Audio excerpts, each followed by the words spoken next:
السلام عليكم، اش اخباركم؟ كنتمنى تكونوا كاملين بخير وعلى خير. مرحبا بكم معايا في فيديو جديد، وصفه جديده. اليوم غادي نوجد معكم الكريب حلوين بمقادير مضبوطه. نبداو على بركه الله. عندي في المقادير 3 ديال البيضات.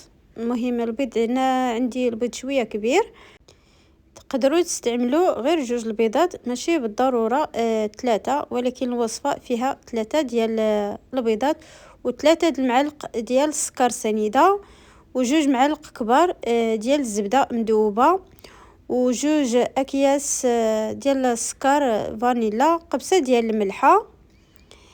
صافي غادي نخلطوا كل شيء بالطراب اليدوي غير في الاول، من بعد غادي نطحنوا المكونات في كاس يعني طحن كهربائي. غادي نطرب مزيان، وعاد غادي نزيد نصف لتر من الحليب. المهم هنا درت 2 كيسان، موراها غادي نزيد واحد نص الكاس اخر. صافي هنايا غادي نضيف 3 د الكيسان ديال الدقيق. تقدروا يعني تحتاجوا غير 2 الكيسان ونص حتى ل3 د الكيسان، على حسب كما قلت لكم البيض والدقيق ديالكم. هنايا الخليط ما خصوش يكون ثقيل بزاف، خصو يكون جاري. انا زدت نص سطرونه الحليب، زدت نص الكاس الحليب عفوا، ولكن يمكن ما تصورش ليا ولا تقطع ليا مع المونتاج. هنايا من بعد ما خليته واحد 20 دقيقه ارتاح ليا. خديت المقله اللي تكون يعني ما كتلصق. خديت شويه ديال الزبده، درتها في وسط كلينيكس، وكل هكا ما بين الكريب والكريبه. ملي كطيب الكريب كنحيدها، كنمسح المقله، ماشي كيتلصق، انما كيعطي واحد اللون زوين للكريب. كيكون محمر وكيجي هكا الريحه ديالو زوينه بزاف، راه ما كيتحرق ما والو. هنايا على نار يعني هادئه، ما مجهده بزاف، المهم النار متوسطه. كان نطيبوا هذا الكريب ديالنا بهذا الشكل، كيجي محمر. وكندير غير القياس ديال العجين، ما كنكترش باش يجي الكريب خفيف، ما يكونش كريب يعني ثقيله وغليظه ومدقسه. كيكون كريب خفيف. شوفوا اللون ديالو كيفاش كيجي. هنا انا كنزرب شي شويه على حساب الفيديو ما يجيش طويل. كما كتشوفوا دائما كنمسح بداك كلينيكس اللي فيه الزبده. راه كتشوفوا المقله نقيه ما فيها والو، ولكن دائما كنمسح بواحد كلينيكس اللي فيه الزبده.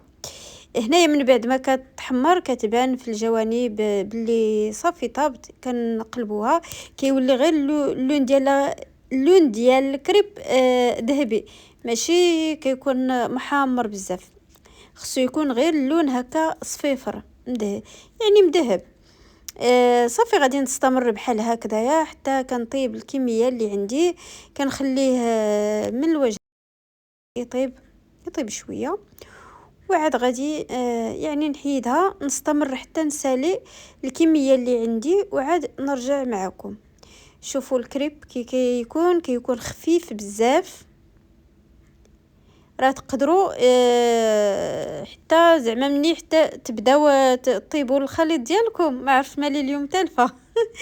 تزيدوا الا جاكم تقن تزيدوا فيه غير شويه الماء، ماشي بالضروره الحليب. تزيدوا غير شويه الماء وتخلطوا غير بالمغرفه ولا بالطراب اليدوي صافي، وتكملوا في الطياب ديالكم. الا لقيتوه يعني تقال وهكا ما الكريب ديالكم ما زوينش. شوفوا الكريب كيفاش كيجي خفيف بزاف وكيجي زوين.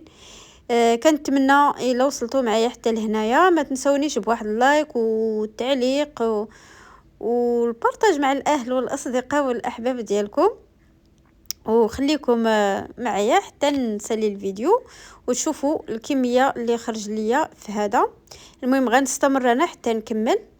انا غادي نستمر في الطياب ديال الكريب حتى نسالي ونرجع معكم. انا ساليت الكريب ديالنا كيجي بحال هكا، خرجت ليا فيه 20 بياسه، غير خداو بناتي. شوفوا الكريب كيفاش كيجي خفيف واللون ديالو مذهب، يعني كيشهي. المهم نتوما على حسب العماره اللي بغيتو تعمروه، تقدروا تعمروه بالشكلاطه ولا البنان او كريم باتيسري او اي حاجه بغيتو. انا ما بغيتش نعمرو على حسب ما غاديش يتكال ليا الا عمرته بالكريم. كندير عليه غير هكا الخطوط، كنزين بشويه ديال شوكولاته الدهن من الفوق صافي، وكنخليه بحال هكا. واللي بغى يدير فيه شي حاجه كراميل ولا اي حاجه ديك الساعات راه غيديرها. المهم الكريب ديالنا كيجي في الاخير بهذا الشكل هذا، كيجي كيشهي. كنتمنى ان شاء الله تجربوه وينال الاعجاب ديالكم. وشكرا لكم بزاف على المتابعه ديال الفيديو. غادي نقول لكم بسلامه عليكم الى فيديو جديد ان شاء الله.